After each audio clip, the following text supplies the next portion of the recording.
Hello and welcome to Planet NOLA. I'm your host, Mary Jacobs. This is the podcast about people in New Orleans I think are cool or doing cool things. Just some folks that I'd like to shine a little extra light on. Today, I have my pal, my buddy, local comedian, Kamari Stevens. What up? Kamari, thank you so much for being here. Thank you for having me. We have been talking for like a wall of text for at least 15 minutes straight before we started recording just now. So I feel like we're dropping in the middle of a conversation. Right. I've been sabotaging the start of the podcast for like the last 15 minutes. It wasn't sabotaging. I was crying laughing when you were talking about your family. Yeah. I got a lot of family stuff, I guess. I should introduce you. So Kamari is a stand-up. I actually know Kamari because of film. I met you first because of film. I met you at the Ross Brothers house and you did work with them and I was doing work with Ben.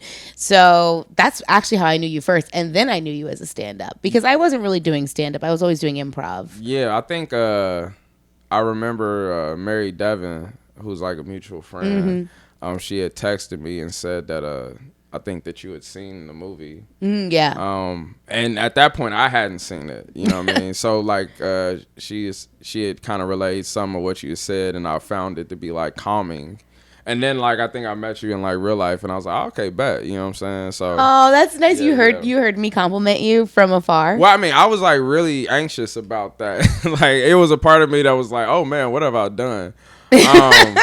But then when I heard that, I was like, all right, at least like it came. Yeah, off Kamari was in a film by the Ross Brothers. They make a blend of documentary / just regular movie fiction, but it really blurs that line. It's got narrative. It's like a narrative documentary with a little bit of like drama added. Is essentially it. So basically, they make films where you're yourself, like you are yourself. So to be in one of their films, you're really exposed because it really is putting yourself out there. You're not acting a part based on you. Yeah, very exposed. Yeah, so yeah. In this movie, it was called Bloody Nose, Empty Pockets, and I did love it. I saw it at where I saw it.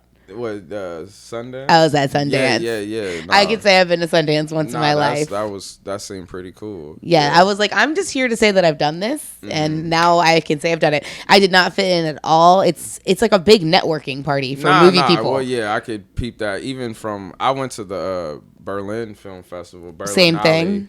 And I mean, like, well, for me, it was like, I don't know, I felt like Mary Tyler Moore or something like that. Because, it was just like, I'd never been out the country. I'd never been to Berlin. It was just, I was like, oh my God, like this is crazy.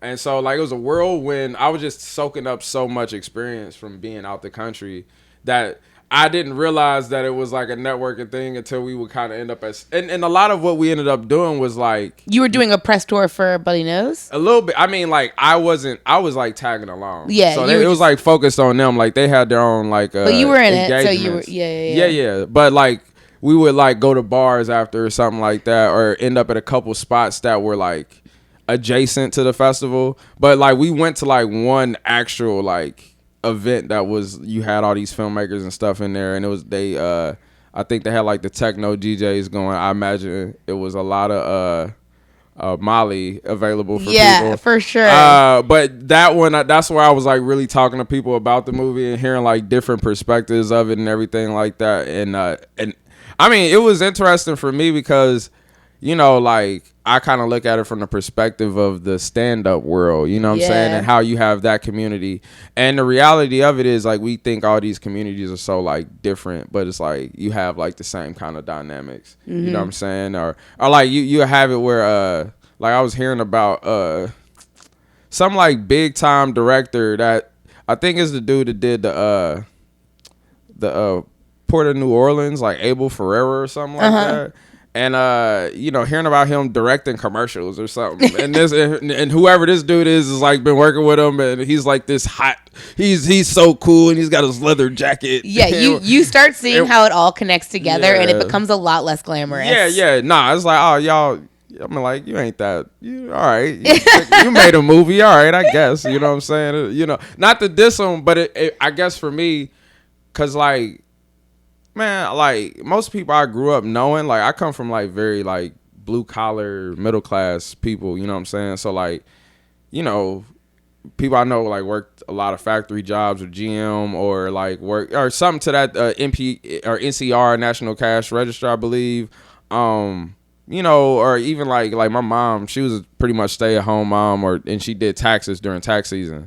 So you don't know anyone with cool film jobs? No, I didn't know that. Yeah. I mean, I remember wanting to get into film as a kid and like wanting to get like a video camera and stuff, but like it just wasn't as accessible. You know what I'm saying? No, you don't know someone doing it. I actually do. I remember like I wanted to when I was like my senior year of high school, I was trying to figure out what college I was going to go to, and I was thinking about going to University of Toledo, but only because I feel like they like my school counselor or whatever had some kind of deal set up with the like for real. Because all right, so I'll tell you. Listen, so how have we gotten here so fast? Listen, so the University of Toledo, they had it where you like college applications and all that stuff is like wild intimidating. Like this idea that you gotta have like all these extracurriculars or things that you done. Yeah, you don't know anything about anything. And so like when I was in high school, like my first couple years of high school, I didn't really take it that seriously. And then like it wasn't until like my senior year where I really kind of buckled down. But at that point, like I hadn't done no volunteer hours. I really I tried to get a lot of stuff. Like I did varsity golf. I was like the yearbook. I did all this stuff to try to be like, hey, I wasn't fucking around. A lot of kids did that. And so, but I was like, I remember being really intimidated to do like the applications. And so University of Toledo, they literally sent somebody there and they had, I think, your GPA and maybe I think I had already taken the ACT, and they would essentially declare that you were accepted on the spot. And they was accepting everybody. Yeah. I'm like, wait a minute, this dude hardly come to class. Like what? How is he gonna? And I'm like, bro, this is a finesse job if I've ever seen one. But they had like a film program, and I was like, oh man, I might go to like University of Toledo and study film. And then you start telling that to people in your family, like, what? Huh? Film? Like, what? You ain't gonna get no job in that. I'm like, oh, for real? All right. And they be like, well, let me try journalism. And then your stepdad's like, maybe you need a backup plan for that. I'm like, I can't even be a reporter.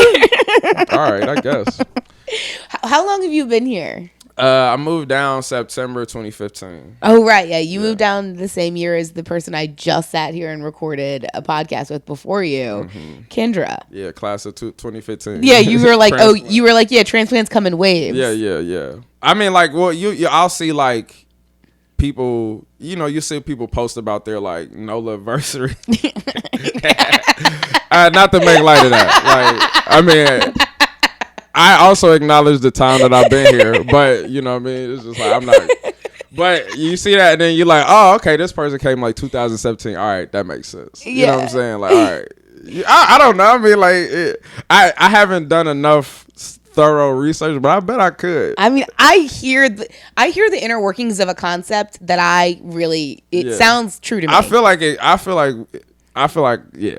it's something. Because you experience certain things at certain times. If somebody says to me, oh, I moved to New Orleans in 2021, early 2021, and it's this year, and I'm like, oh, you survived Ida? You just moved here right before Ida, and then you stayed here afterwards? Well, yeah. I take that into account. I think about that. No. So you got like the transplant COVID people, like everybody that came here in 2020. So they missed New Orleans for 2 years. And it's like, and they have I've met them. Yeah. Those people have no idea what the city is. No, and they feel shell shocked. They're like, oh my god. It was like, I came to Bourbon Street one time, and this is not what I expected.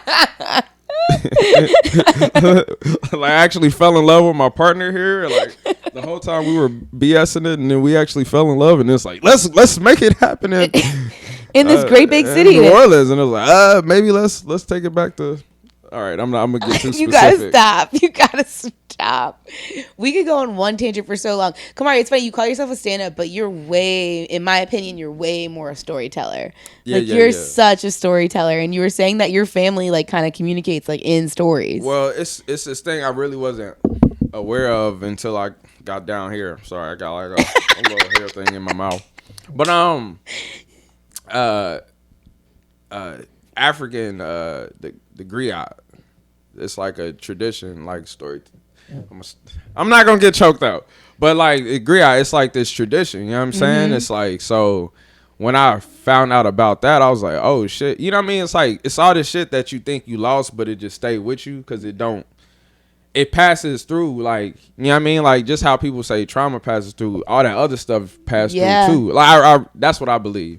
And so when I read about that, and then I just thought about my family and just the type of people that they are and how they are. And I mean, I try to, you know, you got your like actual comedic influences and stuff, but like, you know, when it, like, my family is mad influential. Yeah, and your family sounds funny as fuck. Yeah, but they got a lot of problems. I just always got to preface that because I got to do. You're not the first person to cry on Planet Nola. But nah, like you won't be the last either. I make people cry left and right on this podcast. You know what I'm saying? But you just get us emotional folk. But nah, like, so my family, like, I wanted to really like zero in on that as far as like an influence for me, and you know, because the idea is like, so when I started, you know, I was kind of copying the people that I like grew up idolizing and stuff, and you could really hear it, and it was very evident. And like, you know, as you get, you know, like Miles Davis has the great quote, like, oh man, it was a while till I played like myself, you know what I'm saying? And it's like, how do you play like yourself? You know what I'm saying? So I'm like, all right, I gotta like really go to the roots and the core, like who I am and like what it is about me that makes me do this. And you know, I have the like sad part that makes me do this, but like the part that I think is actually good was like my family. That was a big part of us like connecting, and my family telling funny stories. And I think a lot of people in my family is like very funny and really great storytellers. And so like to celebrate them in that respect, you know what I mean? Like it's important to me, you know what I'm saying? So and I you know, I don't feel like it's something that like I've had to work towards it, you know what I mean? But yeah, when I figured out like that's a part of the African tradition, I'm like, oh yeah, this is, you know what I mean? That's what I want to tap into, you know what I mean? Yeah, it's a legacy. Yeah, I mean, and you know, again, it's like I love stories, you know what I mean? Like I really do. So, same. You know, it's like I can pepper some jokes in there too. But. I love stories. I have a family of story. Well, it's probably my father, but I have a father who was a storyteller and still is, and it's funny because having heard him tell the same stories over and over again, they're never the same. You know what I mean? Yeah, like my family does the like it's changing all the time. You know, it's like truly weaving a fiction. Oh wow! Like think of like that's what it is. Like at some point the bit or the story in my world becomes like a spectacle, and like with a like, and you're like, where was the truth in that story? See, well, and see, and it kind of back because you know I feel like I have a very specific kind of sense of humor or whatnot, and it's like. My family's, a lot of the stories are like kind of harrowing and probably wouldn't be funny to people, but they are fun. Like, you know what I mean? Like, I remember hearing stories about like, you know, distant cousins who got their butt cheeks burned on the stove or something because they owed somebody money. That's not a on face, like, a lot of people are like, oh my God. And then that's like a story the family would bust out laughing about, you know what I mean? And so it's like, you know, I mean, and granted, I try to smooth some of the rougher edges of it, but that's me. Like, that's what's propelling me. Yeah. You know what I mean? Like, and I see it in my niece too. It's like I hear her and I'm like, oh man, you got it too. You got it. Lord. You got it. And it's like, you know, it's a well, because I mean, I feel like a lot of the roots of a lot of black humor is kind of gallows humor. You know what I'm saying? So it's not necessarily like these happy-go-lucky like lightweight joints, but you gotta break that. When you're in suffering, it's like people are looking to laugh. I mean, it's the only. I mean, like it's like freedom. It's the only way that I've been able to like really, you know, get through my existence is like making light of. I mean, hence the reason why I'm like, hey, I burnt myself and I'm riding around with an ice pack on my bike while it's raining. But it's like, you know what I mean? That would crush other people. But oh, yeah. Kamari burned himself and has been holding it. If you're not watching, he has been holding an ice pack this entire time and rolled up with an ice pack in his hands. Yeah. And like what I think are pretty severe burns on his hand. Well, they're going to heal. I mean, they'll heal, but like, severe burns can heal. You don't get like infected. No, I'm not gonna get infected. I feel like you need to put some like Neosporin and all that. Oh, you know what I really wanted you to tell the story about? Yeah, I plan on going to like CVS and getting the stuff to make sure it's all good. Like, right. But you know, I don't have to be like texting you later. Like, did you clean it? Yeah. And then I lose my fingers. Gangrene or whatever. Gangrene when it gets gross. Anyway, can you tell the story about? I think it used to be one of your bits, but can you talk about Bubba Gump Shrimp Company? Oh yeah. So no, this is I maybe tried to do it as a joke like a couple times, but it just was Bubba Gump Shrimp Company. I'm very happy that it no longer exists in New Orleans. Was this your first job? Well, it wasn't. It's officially my second job. My first job was working in the kitchen, making beignets at Morning Call, which that was in City Park, which I also celebrated its death. But they're back over on City Park and all that stuff. I actually I have a kind of weird soft spot for Morning Call, but like I also fuck Morning Call. Yeah, I mean like yeah. Beignet businesses are tough. Let's just put it like that. A lot is going on there. A lot of codependency and you know, not really addressing certain addiction issues. And all right, let me just in the beignet industry. You know what? It was I like good. That you narrowed it down to the beignet industry. It was good. I guess I only worked at Morning Call, so I haven't worked at like Cafe. I asked about Bubba Gump Shrimp Company, but it's just all my origin story. You know what I'm saying? Because it gave me like specific insight. Like I had like making beignets is a low totem pole job. You know what I'm saying? Like Damn. It really is. Like, well, initially I started washing dishes. Right. Like that's what when I applied for the job at Morning Call, I didn't fill out an application or nothing. He just asked me for my social security number. I'm like, I don't even know if I'm gonna get a paycheck. I had to just trust that this dude wasn't gonna steal my identity. And so I get there and he just give me like one of them aprons when you wash dishes, and I go in the dish sink with the other guy and I'm trying to talk with him and he just grunting at me. I'm like, bruh, like I went to college and everything. Like, what is this?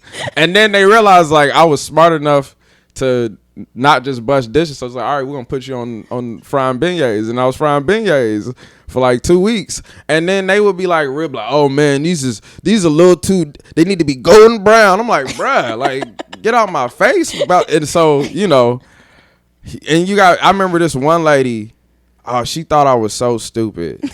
I forget what it was. And like my biggest pet peeve is somebody insults my intelligence. Mm-hmm. And it makes me so angry. Especially if it's an older white lady. Fairly. And so I like worked out 2 weeks, and then like one of my neighbors, her daughter, shout out to Miss Peaches, she looked out for us when I first moved down here. Her daughter worked at Bubba Gump Shrimp, or had worked there, and so she like lined me up with a interview. And they hired me essentially on the spot too. They're like, "Can you work today or like tomorrow?" And I was like, "Yeah, bet for certain." And then I was working like morning shift. Well, like initially they were like, "Oh, you're not gonna really get a chance to," because I wanted morning shift so I could do comedy at night. Mm. And so you know they were like, "We're not gonna let you just have your way. You're gonna have to work when you need to work." And I'm like, "All right, whatever." And you know you get there and they make you you're not really supposed to have no name. Everybody's name is Forrest. Like, so they got like the little license plate to say "Run Forrest Run," and then if your table needs you, they can flip it to say "Stop Forrest Stop." But then it'd be times where people be saying that they would call me Bubba, and I'm like, yeah, come on now, this is rough, man. I'm not trying to be called Bubba out here. And like I remember being a kid, and I used to love like Forrest Gump. Like I was a big fan of Forrest Gump, and you know you obviously taste change and different, but I still had a fondness for Forrest Gump before I worked there. Yeah. After working, I'm like, fuck Forrest Gump. That shit is trash. It's the worst. Like I hate this fucking piece of shit ass movie. Because you had to do trivia, so they wanted you to entertain the customers, so you had to do trivia. So you were waiting tables? Yeah, I was waiting tables, yeah. Damn, you went from beignet cook to waiting tables? Waiting tables. Jumped up. Yeah, big time. You know what I mean? And it was definitely bumping pay. But they would have it where you had to like asked trivia questions, and one of the trivia questions was, what was Jenny's favorite animal? Oh. So the answer... A dove? That's what the answer's supposed to be. Or a bird? Or whatever. Yeah, a dove. But that's not her favorite animal. That's the animal she wanted to turn into because her father was raping her. Yes, Yeah, like molesting her. Yeah. So why am I doing this in front of a family? That's, I mean, like, and then you will hear people, and this is the shit that pissed me off the most. You had these cats that be like, oh man, fuck Jenny, she's a bitch, and all this other shit, and you like, bruh, she had the hardest fucking life. Yeah. Can you have some sympathy for her at least? Like, you ain't, yeah, she did Forrest wrong or whatever, but did you see what happened to her? She was with the hippie that's out here beating on women and shit. Like, come on, bruh, like. And so it just, and then I also had it where it was cats that was like doing coke in there and like I remember one time I was upstairs and a dude was like, hey, we about to go to the bathroom. And I'm like, bro, like, y'all don't know me. Why are y'all just telling me y'all about to do coke? I could be a snitch. Like, I could be like, hey, they doing coke up here. Like, get all y'all shifts. And then one of the dudes, he was so high, like once he got done, he set me down and showed me how to serve. He was like, this is how you really get that money, man. And he was just going through the whole menu, like, you gotta know. I'm like, bruh, like you was wilding out right now. And I had it was like people stealing from people. Like, it was the streets. I worked at Red Lobster back in Columbia. I never had to worry about another server stealing money from me. That shit was happening at a Bubba Gump Shrimp Company. Or even, like, it was cats that was bullying me and shit. I was like, bro, like, what the fuck is going on here? It was some cool people there, but it was some motherfuckers there, bro. And so, like, I actually quit on my first Mardi Gras.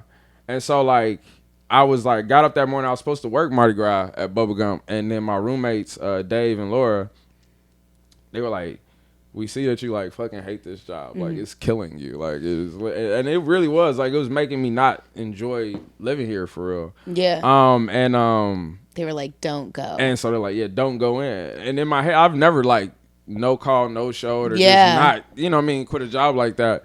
But I made a decent amount of money. I had money like kind of saved up, and I was like, you know what, fuck Bubba Gump. And then I ended up going and having, I didn't do no Mardi Gras shit until that Fat Tuesday that day, and ended up going out. We was like had a bottle of champagne and walking around, and it was like real fun, just running into people. And then I did like ecstasy for the first time, and it was fantastic. It sounds like you had a Mardi Gras. Nah, it was really lit. That's the best kind of Mardi Gras where it's like actually fun. Like you quit your job to have Mardi Gras. I quit my job. And if you're not quitting your job to have Mardi Gras, you're not having Mardi Gras. Yeah. And I mean, like, you know, I took a little. I didn't work for like a month, and it was beautiful. A little sabbatical. Like, I could just live like that in New Orleans, and I since then I have not really worked hard. Like, I've had jobs, but I haven't worked hard really. I mean, I have my moments, obviously, but yeah, just kind of fucking around. We're gonna take a break. We'll be right back. Hello, it's your host, Mary Jacobs. I'm sitting here with my producer, Carrie Mulder, and we are so excited to be bringing you Planet NOLA this episode and every episode. We really believe in this podcast and the work it's doing in New Orleans to build community, to reach out to people, and we really love what we do. Yeah, we love our guests, we love our audience, our listeners, we love each other. It's just a big love fest. So if you love this podcast and you believe in what we're doing, it would mean the world to us if you considered subscribing to our Patreon. We've just launched it. The lowest tier is $5, and we are just really trying to get this podcast to pay for itself a little bit, maybe support ourselves just a little bit more. We're both creative people who have a lot of projects, and this is a big one in our lives. And there is bonus content. Yeah, it's really fun. It takes a deep dive into the episode, kind of circle back to some of the topics. They've been fun. Yeah, we basically record with the guests as soon as we're done their episode and do a more candid version of their podcast. It's shorter, but it's more self-effacing, and it feels like just real, you know? It's BTS, behind the scenes. It's the BTS. So if you want more Planet NOLA content, you could subscribe to our Patreon and get it. It would mean so much to us. So, okay, we'll let you go back to your episode now, but please consider. Thank you. Bye.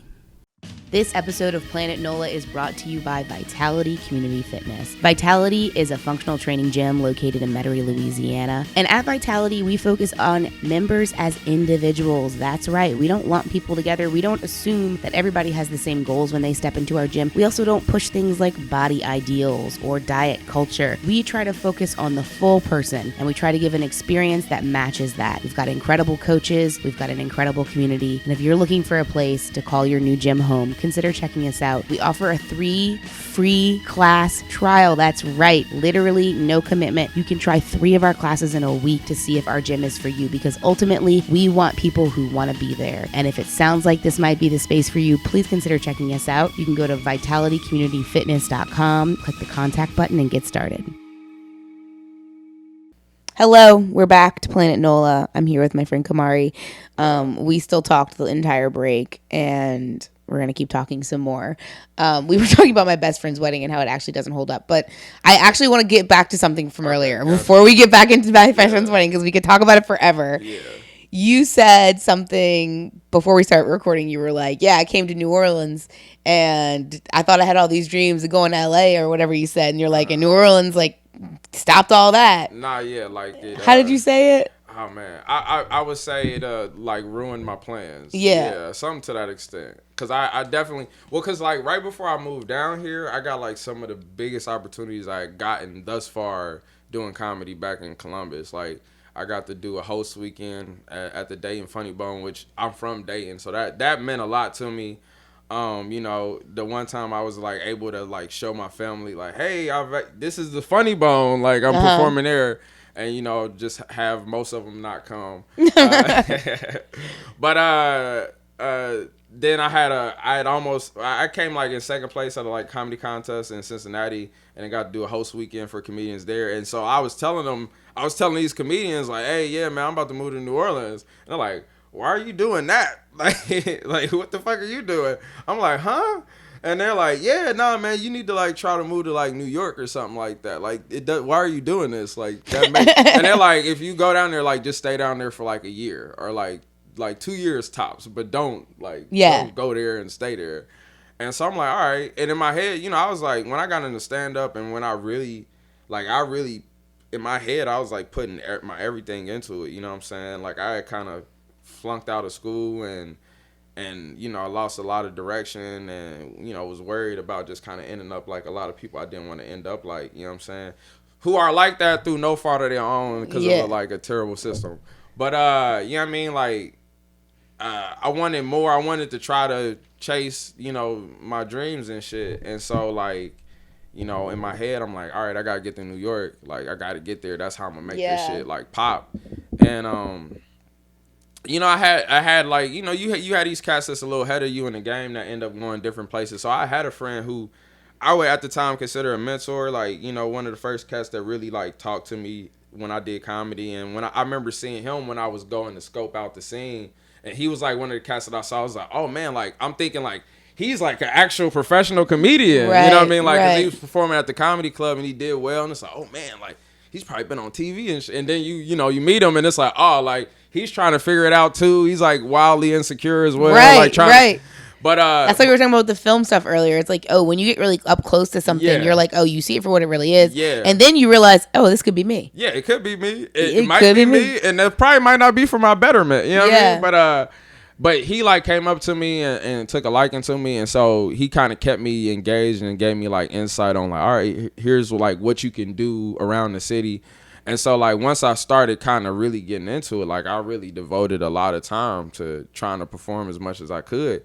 And so he had moved to New York, and you know, I would kind of hear what he would say, you know, and then some of the stuff I would say was like kind of disheartening, but I'm like, oh, that's where you got to go. That's where you got to end up. And I'm thinking, and you know, I knew some other people that went up there, and you know, even if they weren't doing stand up still, they were doing stuff like maybe interning for like the Letterman show or some stuff like that. But you didn't do LA or New York. You're here. So like, and you want to be here now. Nah. Well, I mean, so I get down here, and then like very early, I kind of found my group, my clique. You know but it's not anything like those other places. Nah, no, for certain. Yeah. Well, I mean, like it's like I've been to New York once now. I mean, I wouldn't have any interest to go to New York outside of stand-up comedy, honestly. Because, like, before I did stand-up, But I just mean, like, from a stand-up perspective, New Orleans can't offer what New York offers, and New Orleans can't offer what LA offers for stand-up communities. Because there's so many opportunities. Like you said, people working for Letterman and doing stand-up on their off time. Like, there's an industry around comedy that doesn't really exist down here. Right. Not in the same way. I mean, there's smaller things. Yeah, for certain. But I mean, I think for me, it's like, as a person that cares, I like to think I care about the art form. I feel like that's what's up. That's why I'm asking. I think this is the best. I mean, you know, I think it's one of the best places to be for the art form. And I mean, I think it's because, like, it's a lot of different artists in the city, and a lot of times you are performing for like-minded artists, and so you find like a certain kind of appreciation and understanding that I think helps maybe. You know, I know a lot of the people around town inspire me and influence me that don't even do comedy. You know what I'm saying? They might be writers, they might be musicians or DJs and stuff like that. But I see the commitment to the artistry. I see, like, the commitment to not just, like, and I mean, that's the thing I learned in New Orleans. Like, I don't think you should just be laser focused on just one thing. If you got that's more, what this podcast is about. Yeah, if you got, like, more interest in that, and that's the thing I realized when I got down here is, like, yeah, you know, like, I am a stand-up, but I'm much more than that, you know what I mean, in my head, and I want to showcase that. And it wasn't until I got down here that I realized, like, that I didn't need to just zero in on stand-up and then hope that I could get as high as I could with that, and then maybe be able to do the other ththings. Like, do the other things, because that all helps with my stand-up. Yep. You know what I mean? So, like, if I want to do a jazz album. Yeah. Can't wait. You know what I'm saying? Like, that'll help with my stand-up. You know what I mean? Or if I want to write a short story, you know, all this other stuff, it goes into the other.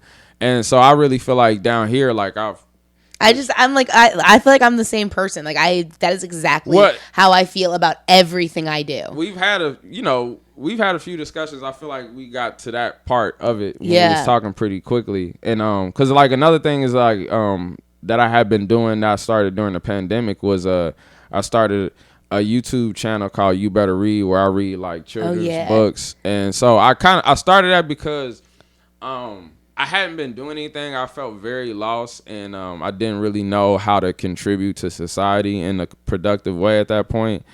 And my niece was doing at-home learning. And so, you know, it was one time I tried to get on the phone and try to read to her over the phone. I was like, this is stupid. Mm-hmm. But I'm like, if I could record it and do something like that, I think that'll be useful. And then I'm like, oh, bet. Like, then my mind kind of went to, like, all right, my kind of creative, and, like, how do I use this in my toolbox?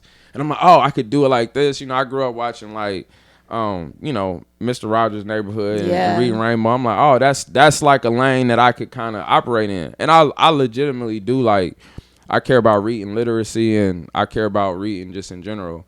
I would say it's one of my passions or whatnot. Yeah. But so I started that, and then that was, like, something that really kind of, like, boosted me up. But it reminded me, like, oh man, like, there's more than just me doing stand-up, and I can use stand-up in this and be able to, you know what I mean? Because when it comes down to, like I don't know, like, the reason I like stand-up is because it's like a nerdy kind of art form. It's so nerdy. Like, when you really, what like, the stuff I like about stand-up, or, like, I be trying to put into my, it's, like, very, in my head, I'm like, I'm making this, like, very specific reference. And then, like, you know, nobody be like, I don't know what the fuck you're talking about. But it's like, you know what I mean? Like, you know, I like that type of stuff, you know, or being able to, like, just create, like, this little world on stage, and then kind of get people in it, and then, like, bounce around it to a certain extent. Yeah, it's so fun. And so, you know what I mean? Like, I like intimate shows. I like being able to really connect with the audience. New Orleans, intimate shows. Yeah. So, I mean, like, you know, it allows me to, like, everything doesn't need to be big. Like, as long as I'm doing it in the arena, and I feel like I'm doing good at it, you know what I'm saying? And I mean, I feel like people, you know what I mean? Like, I feel like I get good feedback, you know what I'm saying? So, Yeah. You're a great stand-up. I try. I feel like I know why I stay here and make art here, even though I could do it in other cities. Mm-hmm. And it's like, I just really like to hear people say why it makes sense for them and like why it is so different. It's so different. Well, you know, I was actually watching, I think you had Sexy Dex and Dolores Galore, and they had said something that I agree with completely. It's like, in New Orleans, I found myself. Like, I really was able to, like, I mean, I still think that's like a lifelong journey for me, but I got my scent on is much more on the path than it was before I moved down here. And, you know, that's all these, so awesome, dude. You know, these, you know what I mean? And again, like, these things that, like, you know, help you, self-affirming things, you know what I'm saying? And I was able to really find that down here. Because it's like, bro, I mean, what's the point of me, like, trying to chase this, like, imaginary goal, essentially, like, this like, imaginary mountaintop, and I feel so, like, lost in the world, and I don't really feel like I'm grounded in no way, you know what I'm saying? Yeah. And I feel like I found a lot of things that's, like, grounded me since I've been here, you know what I mean? And it makes it, you know, because I would like to be here for as long as I can. It's your home now. You know what I'm saying? And I mean that, like, as a life. Like I like to be alive as long as I can. And I know it was points in my life where I was like, I don't mind leaving now. You know what I mean? And so it's just like, it's good to have those self-affirming things. And it's something that I want to, I try to, like, you know, imbue in my, like, sisters and my nieces and my, you know, my little cousins, little nephews and stuff like that. Because, you know, like, where I come from, it's not like it's a lot of people that's back home that's doing a lot, that's trying to really, like, represent from the city and really, like, you know, do things. And I'm, like, super happy and glad that it's people like that. And, you know, I look forward to, you know, being back in my home at some point and really trying to do the same thing, because I think that's important. And that's something I've seen here and reflected here, and it's the thing that I value about New Orleans as well, how much people really care about their city and care about their people, you know what I'm saying? And not in this, like, I can gain something from it way, but just the tradition of it, the culture of it, and the significance of that, and how that unifies people and really, like, helps people reach, hopefully, their highest heights that they can, you know what I'm saying, with that level of, you know, community and, like, belief. Yeah. And so, like, but, you know, where I'm from, it's a lot. It's just, even just on the aesthetic level, it's just so much, like, you know, and I mean, it's here, it's like abandoned neighborhoods, you know, whole, like, plazas that are just empty, and they used to be full. You used to go shopping there, and it does something to your psyche, you know what I mean? It doesn't make you feel, doesn't make you believe in your community, doesn't make you feel like you can do anything, and it creates a certain mentality that makes the outside world seem completely unreachable, you know what I mean? So, like, for me, it's like, I'm trying to take some of this back to, like, my people and be like, hey, like, you know, it's more out there and it's more to explore. And, you know what I mean? And what we got from here has been good, and we can explore with that. You know what I'm saying? It's kind of like what you were saying earlier, too, where you were like, my family didn't know anybody in film. So when I told them I wanted to do film, they were like, what? And it's like, you don't know what you don't know. Like, I mean, it's a real thing, man. Like, you know, and like, I watched a lot of TV and I had a pretty wild imagination. So, and I think me too. Generally kind of just was on some, like, well, arrogantly, I'm like, I'm smarter than all of y'all. And it's funny because my niece is like that now. It's like every time I talk to her and I'm like, do you think you're smarter than me? She's like, yes. And I'm like, you're not smarter than me. And she's like, all right. And I'm like, you mother. But I can't knock it because it's like, I've been there. Like, it's like, you all are dummies. Yeah. I'm going to show you when I get older. Yeah. But, you know what I'm saying? So I just was like, you know, I just kind of had this, like, I'm going to get to it, however. And, I mean, it's been different things. Like, when I was, you know, I wanted to be, like, a DJ, or I remember wanting to be a producer, or when I was in high school, like, trying to go to school for real, I was like, all right, let me try to be a journalist. And I, you know, interned at Dayton Daily News and stuff. So it's been different things, but I also realized, like, all that stuff kind of came from the same place. Yeah. And so, you know, ultimately, I've been coming to that realization about myself, like, how many different paths have led me to who I am right now. Yeah. And like it all just pieces, like getting to know yourself is wild. Yeah. It's wild. Well, I mean, and to me, it's like, you know, all these ancient texts, know thyself. Like that shit is important, but it's not easy. And, you know, the way that I've tried to do that is like, you know, knowing people in my family, trying to know their story, try to see how it align with my stuff, and you know what I mean, and you know, just the things that you kind of naturally respond to, that like you're naturally attracted to, that, you know, enliven you, those type of things, you know what I'm saying? And it, again, like I feel like, you know, you can never have your, you know, your finger on the trigger like that, because you always kind of maybe unsure, right? But I feel like just that pursuit, you get that scent, and you know, and again, it's like, why not be different versions of yourself throughout your life? I mean, as long as you can be here. I mean, when it comes down to it, it's Don't like, you get bored? I get bored, man. I get so bored. Yeah. So I mean, like, yeah, I don't want to.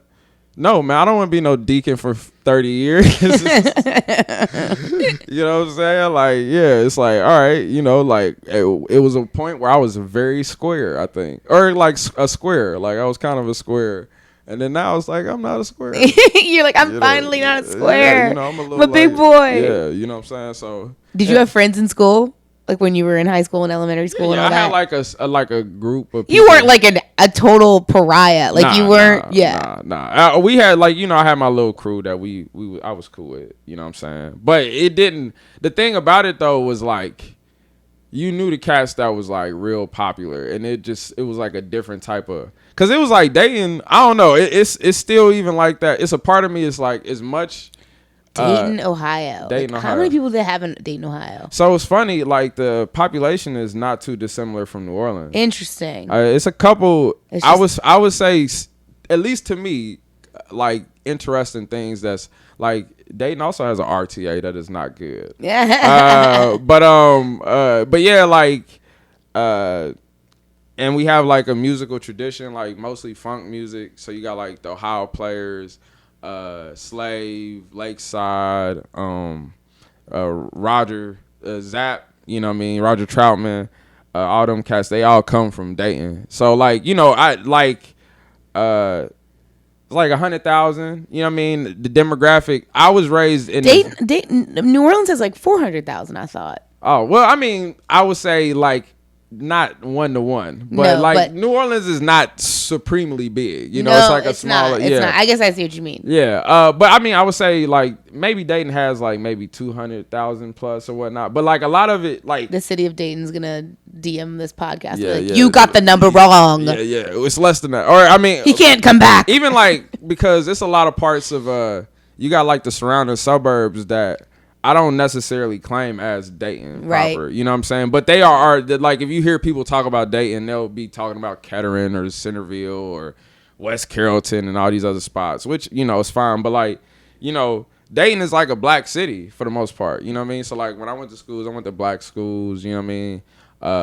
You know, I saw a lot of black people growing up. At least like in the city, it wasn't until you went out to like the malls where you're like, oh, I'm a minority, you know what I mean? So, you know, you know, and we like, it's not as celebrated. That's something that I wish was done better in my hometown. But like, you had these cats like Paul Laurence Dunbar was like real significant, like famous poet writer from like 1700s. And so like, I remember going to his house like when I was a kid and being like, oh man, it's like, you know, or like having cousins recite his poetry like at a speech so wild. Yeah. So yeah, I think I rambled on that one, but yeah, it's okay. Yeah, I'm fine. I don't know anything about Dayton, so it's interesting to see the overlays. I can hear the similarities. They have a Carrollton too. We have a Carrollton. But I mean, I don't know. It's just like I do. Well, the one thing that I really, I might be kind of touchy, but it's just like, when it's a certain kind of flavor that I know that like people from where I'm from. I mean, like when I was a kid, we really liked No Limit like Cash Money, like they look like. So you knew about New Orleans because of No Limit and Cash Money like, when you were a kid? My stepbrother. I always wondered because like we listened to that growing up. My stepbrother had like MP, The Last Don. He had the movies, everything. You had like the bootleg guy or whatnot. Whoa. And so he had all the. You had more than I ever. Ice Cream Man, all that stuff. And so you would see that. And then like when Cash Money took over, like I knew little girls that was going to the concerts and stuff. And like Lil Wayne, I was actually just back home and I was with some of my homeboys and we was like doing like a fake verses, like they've been doing Swiss Beats, Timbaland, they've been doing the verses during the pandemic where it'd be different artists and they'll play their catalog or whatnot, 20 hits and be like, who's the winner? So they've had like big ones like one was like Patti LaBelle and Gladys Knight or something like that. Oh, but one recently was Omarion from B2K versus Mario, which has the internet in a tizzy. But we were doing like one where it'd be like who would go against Jay-Z versus Lil Wayne. Mm-hmm. And we were all saying like, even despite how we feel about Jay-Z or Lil Wayne, like Ohio or Dayton, Ohio specifically would go Lil Wayne. Like and so like I remember when Dedication 2 came out, one of Lil Wayne's mixtapes. Like that just sent the whole metal to high school. Like everybody was listening to that. Like that's crazy. And I mean that's a mixtape I still go back and listen to and be like, oh man, yeah. And that's the one where he's got like he like talks about Katrina on there and Georgia Bush. Yeah. And I mean that shit was like, again, like we went crazy. I remember it was like a cat that he said that he was from New Orleans that came to my high school. All the girls loved it. Like it just was like a big. So like it was an appreciation from afar. Like that's crazy. So like in my head it'd be like I remember I met the dude Danny Cartel. He produced Slow Motion for Soulja Slim and Juvenile. And I remember meeting him and just thinking like, oh my God. Like I remember listening to this in high school and I'm with the dude and I'm just like thinking of all the conversations I done had with friends and everything. I'm like, or even when I would see like Manny Fresh or like Haho or something like that. I'm like, I like hung out with Manny Fresh one year. I was like emceeing something and he was an artist on it. And he and I were like just chilling all night. I was like, I just spent the whole night hanging out with Manny Fresh. Like my and nobody cared. I'm like, what? This is like. My stepbrother had the Manny Fresh CD, like his CD. The Mind of Manny Fresh. You mean like that's how much we rock. Like not the big timers. Manny Fresh's solo CD. That's how much. I didn't even know about his solo CD. He had the song. He was like house real big, car real big, everything real big. Yeah. That shit, right, man. Manny Fresh beats. So boy. You're saying all arrows pointed to New Orleans? I mean, I feel like. I like to think, back Kismet to like whatever. Kismet, but like stories like, this is, been foreshadowed, I guess, in my story. And who knows what's to come? I have no clue. You might get signed by No Limit Records. Who knows? I would not sign a deal with No Limit Records. Okay, fine. That's the one thing that, I mean, like, I love like that you just said that. I love that you just took that stance here on the podcast. I mean, like, I think I know a little bit too much about the rap industry and, yeah, I wouldn't sign to No Limit or Cash Money or Young Money. I would be independent. That's smart. I would be independent like No Limit. I do take that like No Limit. I know I know a little bit of Cash Money stuff because of she was like the first woman on Cash Money. They did her so dirty. Was it Tatizi? No, it was not. It was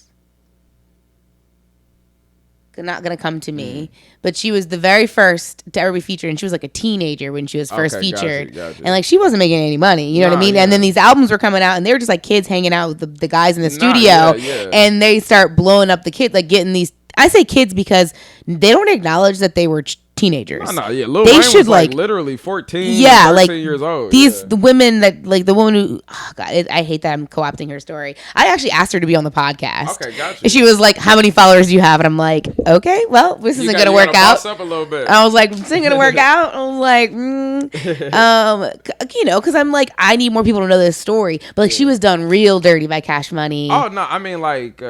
I mean, I didn't mean to interrupt. No, it's fine. I don't have the. I wish I could get into more details, but yeah. Also, they're not paying but they were teenagers. They were children, and that part of the story really blows my mind. For certain. I'm like, she's like 16 when she's hanging out with all these older men and like making tracks with them. Yeah, that's weird. I mean, like Bird.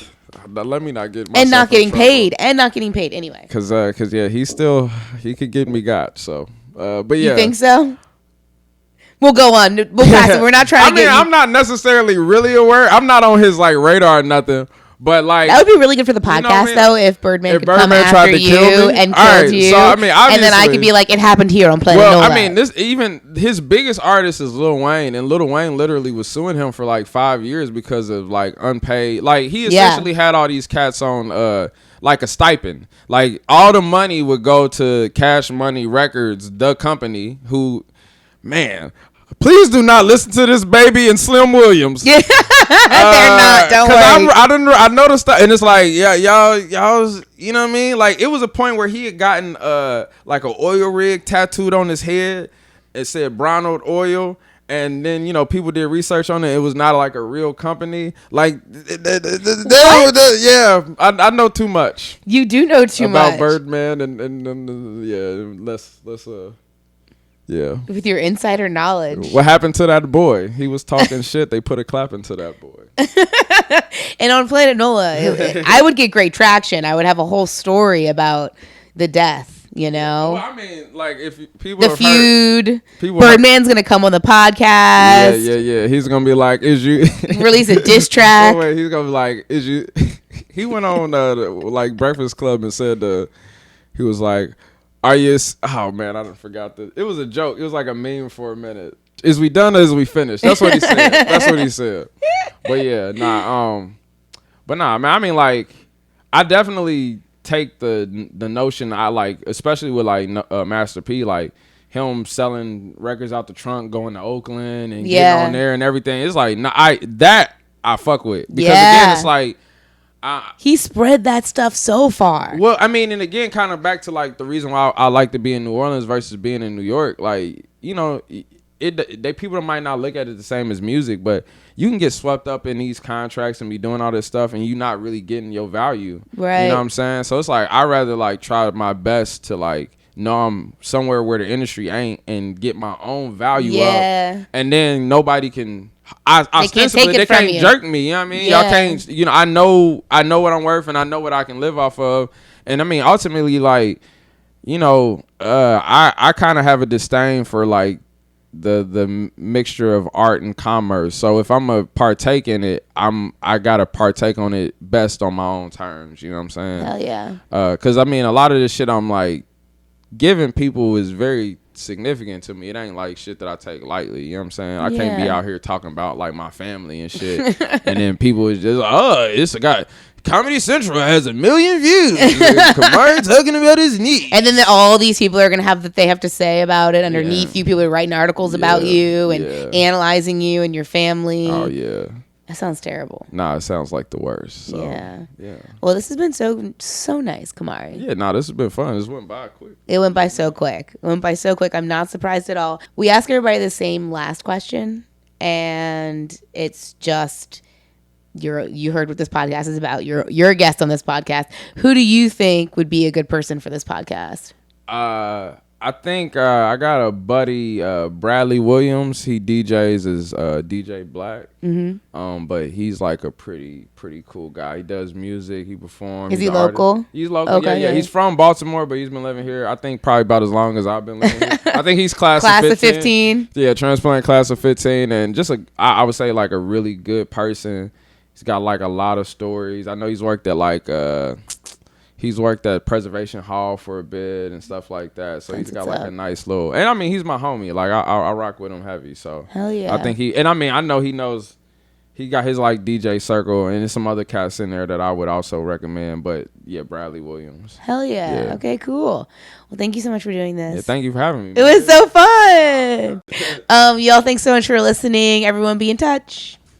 Thank you again to this episode's guest. Planet Nola is produced by Carrie Mulder and Mary Jacobs. If you liked what you heard here, please consider subscribing to us on YouTube or all your social media platforms and pretty much anywhere you get podcasts. Also, if you really, really liked this episode, think about subscribing to our Patreon, where we have tons of bonus content from this episode and more. It starts at just $5 a month, and it would mean the world to us. Thanks so much, y'all, and be in touch.